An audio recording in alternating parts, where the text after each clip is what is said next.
I was unpacking groceries in my kitchen when I found a receipt in my husband's jacket pocket. Not for coffee or gas, but for a necklace from a jewelry store I'd never heard of. The date? My birthday. The kicker? I didn't get any necklace that day. Later that night, I saw it, sparkling around my mom's neck, a gift from him.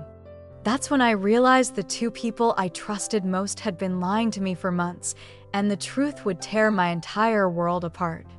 Let me take you all the way back, because this betrayal wasn't some sudden storm. It was a slow, creeping fog that settled over my life before I even noticed. My name's Rachel, I'm 36, and I've been married to Tom for 10 years. Tom was my everything, the kind of love you dream about when you're a kid scribbling in a diary. We met in college, in a dusty lecture hall at the University of Oregon, where he spilled coffee on my notebook and spent the next hour apologizing with that lopsided grin I'd come to love.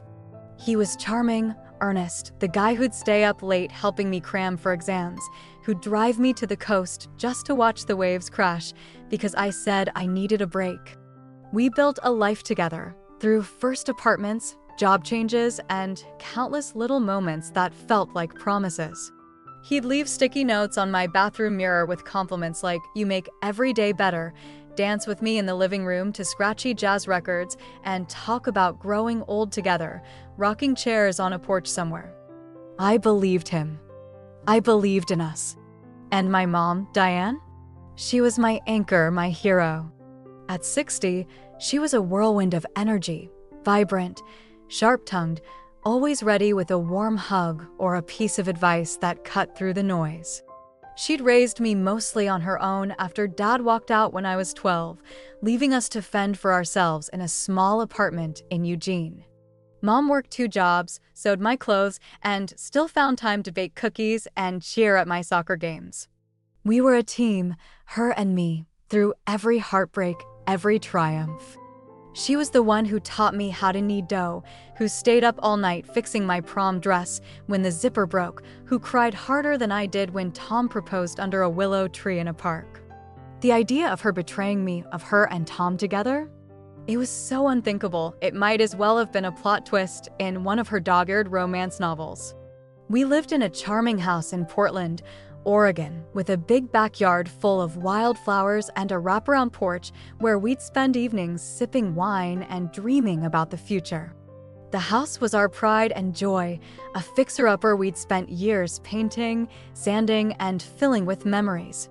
Tom was a high school history teacher, loved by his students for his corny jokes and knack for making the French Revolution sound like a blockbuster movie. I ran a small bakery downtown called Flower and Heart, pouring my soul into cupcakes with swirls of buttercream, sourdough loaves with crackly crusts, and wedding cakes that made brides cry happy tears.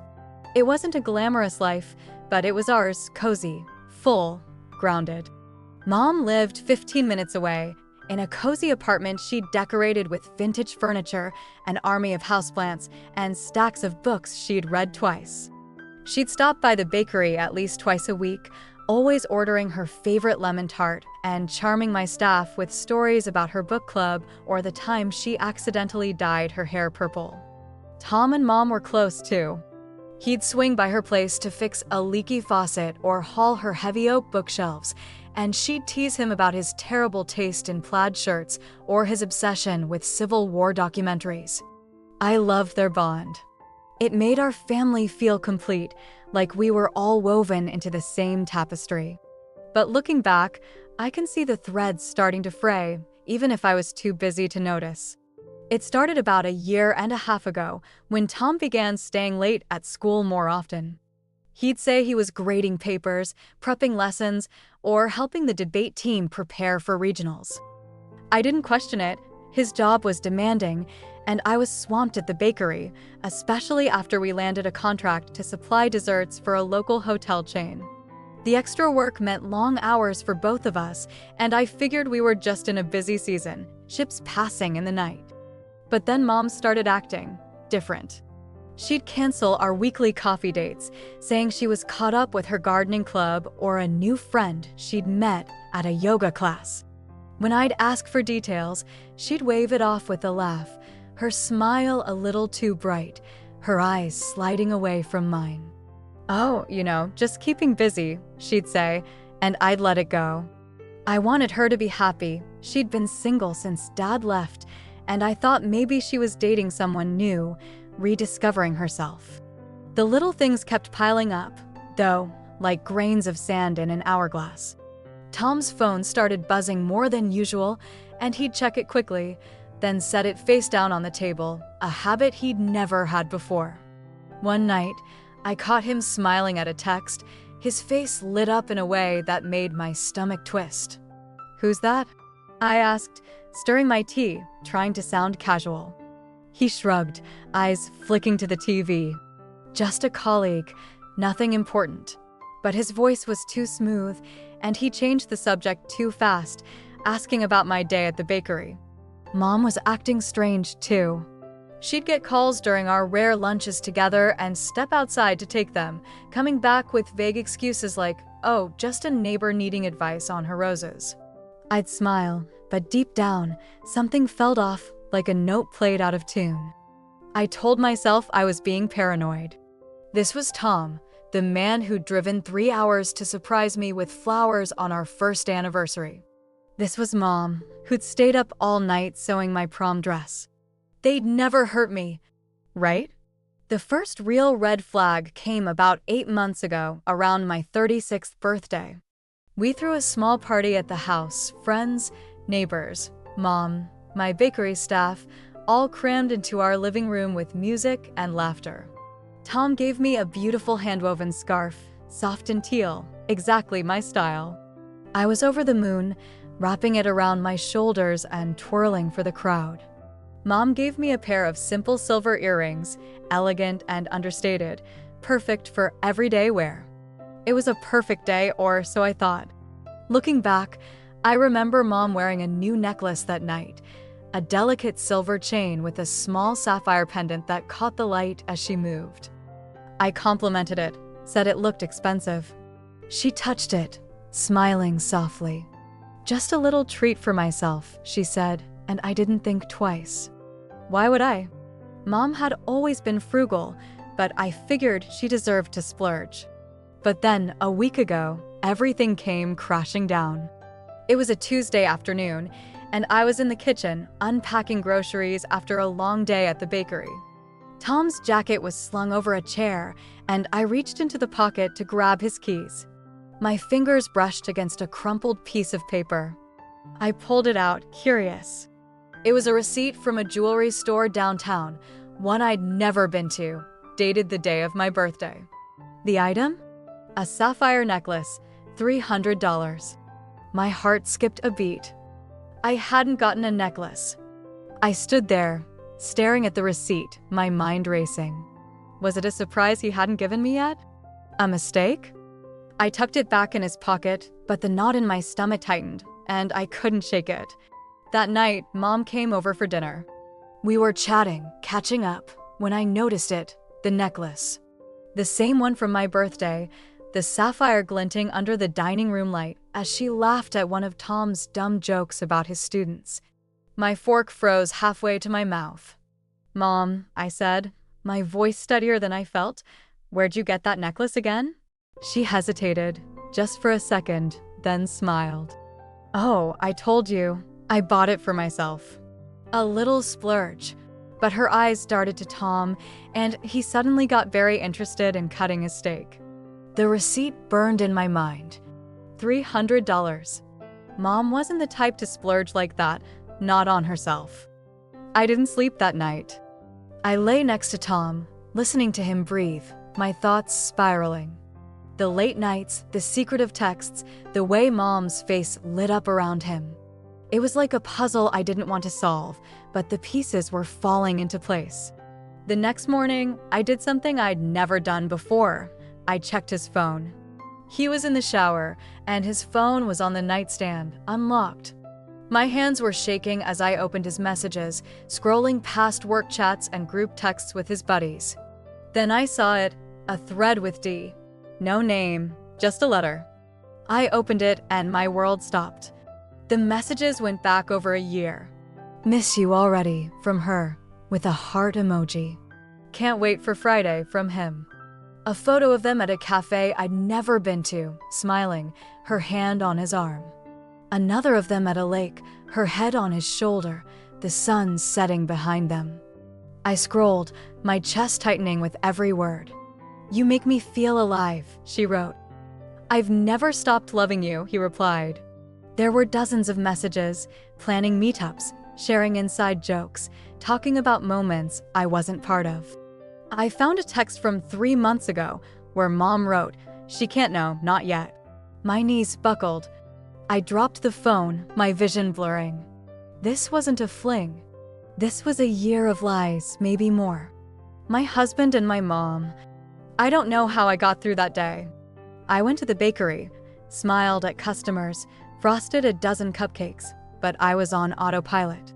My assistant, Mia, noticed something was wrong. She's been with me since I opened the bakery, a no-nonsense 28-year-old with a knack for reading people.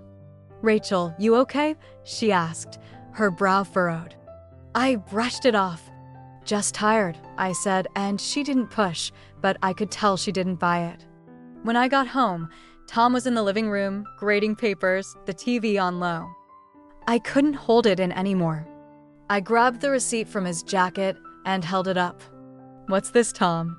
My voice was shaking, but I didn't care. A necklace? For who? He went pale, his pen freezing mid-sentence. Rachel, it's not, I can explain. But I wasn't done. I pulled out my phone, opened the screenshot of their photo, and shoved it in his face. Explain this, too. You and my mom. How long, Tom? How long have you been lying to me? He sank onto the couch, head in his hands. I didn't mean for it to happen, he said, his voice barely above a whisper. It started last year. Diane was lonely, I was helping her with some stuff around the apartment, and things got out of hand. Out of hand? I laughed, a sharp, bitter sound that didn't feel like mine. You've been sneaking around with my mom for a year, and you call that out of hand? I pressed him, my voice rising. When did it start? How? Why her? He looked at the floor, his shoulders slumped. It was after her birthday last year, he said. She was feeling down, talking about how she missed having someone. I went over to fix her bookshelf, we had a few drinks, and it just happened. He said it like it was an accident, like he tripped and fell into her arms. I wanted to scream. Instead, I asked, "Do you love her?" He hesitated, and that silence was louder than any answer. "I love you, Rachel," he said finally, but it sounded hollow, like he was trying to convince himself. I called Mom right then, put her on speaker. She answered, her voice bright, like nothing was wrong. Rachel, sweetie, how's it going? I didn't waste time. Mom, I know about you and Tom. The necklace. The texts. The photos. How could you? There was silence, then a sob.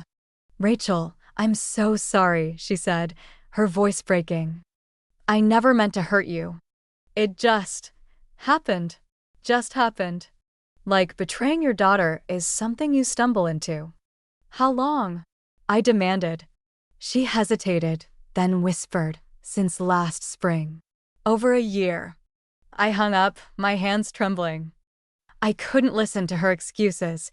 I looked at Tom, the man I'd loved for over a decade, and I didn't recognize him. Get out, I said, my voice cold. He tried to argue, to beg, said he loved me, that we could fix this. But I was done. He packed a bag and left for his parents' house. The door closed behind him, and the house felt like a tomb, too quiet, too empty. Mom showed up at the bakery the next day, eyes red, her hands twisting the strap of her purse. I didn't want to talk, but I let her in after closing, mostly because I was too exhausted to argue. She sat across from me at one of the cafe tables, the smell of sugar and coffee lingering in the air. She wasn't wearing the necklace.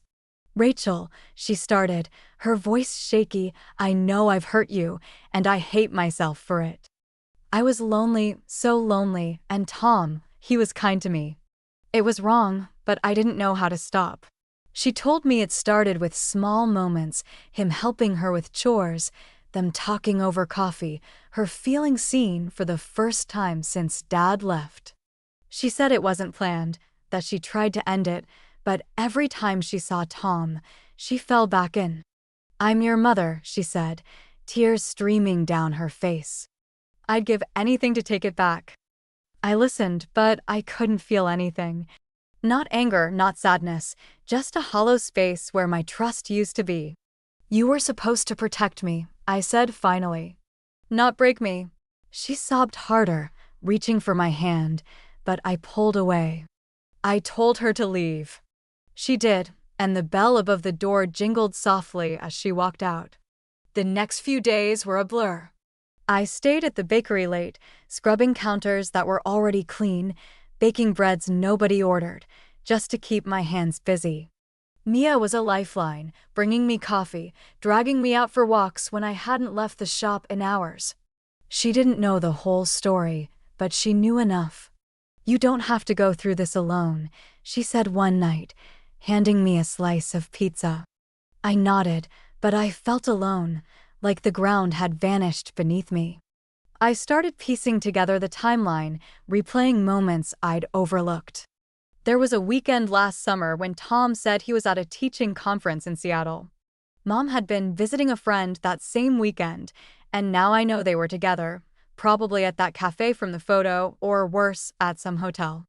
There was another time, around Christmas, when Tom came home late, smelling faintly of Mom's lavender perfume. I'd thought he'd stopped by her place to drop off a gift. Now I wonder what they were doing. I found an email on our shared laptop from a hotel in Bend, confirming a reservation for 2 last fall. I wasn't on that trip. Every memory is tainted, like someone's poured ink over my life. I've been seeing a therapist, a kind woman named Dr. Ellis, who listens without judgment. She's helping me untangle the pain, the anger, the questions that keep me up at night. Why didn't I see it? Was I too trusting? Too busy? Did I miss the signs because I didn't want to see them? She says I'm not to blame, that betrayal like this blindsides even the most vigilant. But it's hard to believe her when I'm drowning in what-ifs. What if I'd confronted Tom sooner? What if I'd asked Mom about her new friend? Would it have changed anything? I'm still in the house, but it doesn't feel like home anymore. Every photo on the wall, every mug in the cupboard, carries their fingerprints. I've started packing, looking for a new place, somewhere I can breathe without seeing them in every corner.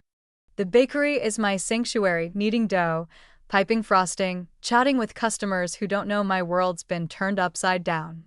Mia's been a rock, letting me crash on her couch when the house feels too heavy, bringing me takeout when I forget to eat. My regulars, like Mrs. Carter, who comes in every Monday for her cinnamon rolls, keep me grounded. She doesn't know the whole story, but she senses something's wrong, always slipping me an extra tip or a kind word. "You're stronger than you know, Rachel," she said last week, and I clung to that like a lifeline. About 2 weeks ago, I found something else. I was cleaning out the guest room, trying to distract myself, when I came across a box under the bed. Inside was a stack of letters, tied with a ribbon. They were from Mom to Tom, written over the past year. I didn't read them all, my hands were shaking too much, but the ones I skimmed were enough. "You're the only one who sees me," she wrote in one. "I know it's wrong, but I can't let you go," in another. There was a photo tucked in the stack, of them at a park, laughing, her arm around his waist.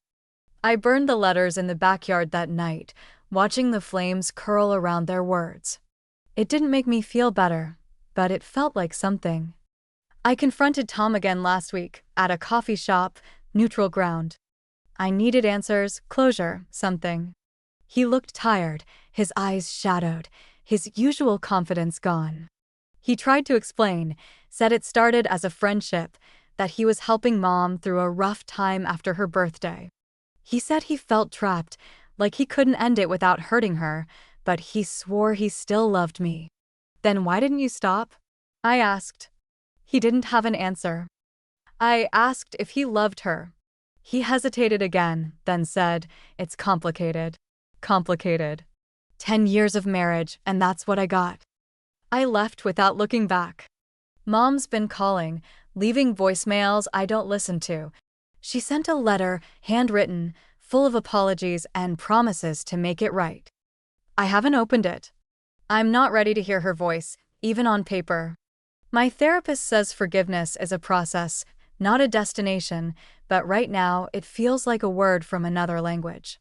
How do you forgive the two people who were supposed to love you most? I'm angry, but it's not a straight line. Some days, I want to scream at Tom, at Mom, demand to know why they thought this was okay. Others, I just feel broken, like I'll never trust anyone again. I've been leaning on Mia, on Dr. Ellis, on the rhythm of the bakery. I'm trying to rebuild, one day at a time. Divorce papers are on my desk and signed. Part of me wants to fight for my marriage, to believe Tom could still be the man I loved. But how do you fight for someone who chose someone else, someone who's supposed to be your family? As for Mom, I don't know if I'll ever be ready to talk. I miss her, but I don't know who she is anymore. I'm sharing this because I need to let it out, to make it real. Maybe it'll help me heal. Maybe it'll reach someone who's been through this and can tell me how to keep going. This is my story, raw and messy, and I'm trying to find my way through it. If you've been betrayed like this, by the people you love most, how did you survive? How did you find the strength to start over? I'm listening because right now, I'm just trying to make it through another day.